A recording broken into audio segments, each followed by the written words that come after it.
Welcome to our channel. Today we how to reduce cyber exposure with Checkpoint step by step clearly. To begin reducing your cyber exposure with Checkpoint, start by assessing your current security posture.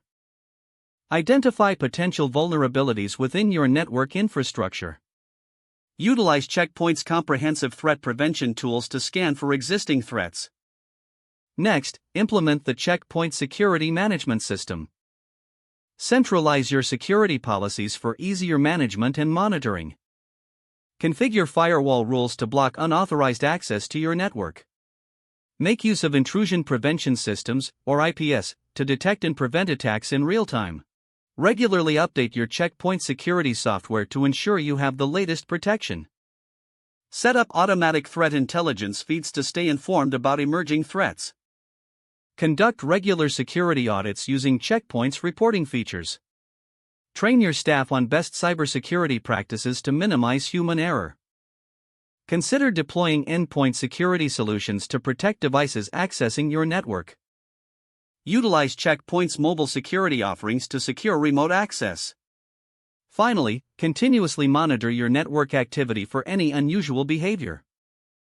By following these steps, you can significantly reduce your cyber exposure with Checkpoint. If the page does not load, refresh the browser or try again in a private or incognito window. Make sure you are using the correct email address, then retype it carefully to avoid small typos. If your password is not accepted, use the reset option and create a new strong password you can remember. Check your spam folder for verification or security emails, then complete any requested confirmation steps.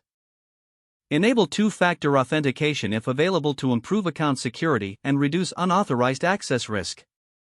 After signing in, review your profile details so your contact information and settings are accurate and current.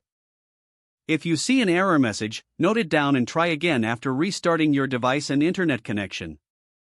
Log out when you finish, especially on shared devices, to keep your account and payment information secure.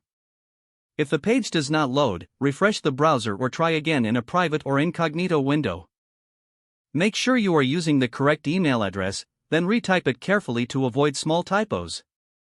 If your password is not accepted, use the reset option and create a new strong password you can remember.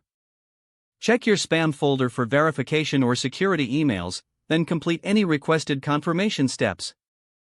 Enable two-factor authentication if available to improve account security and reduce unauthorized access risk.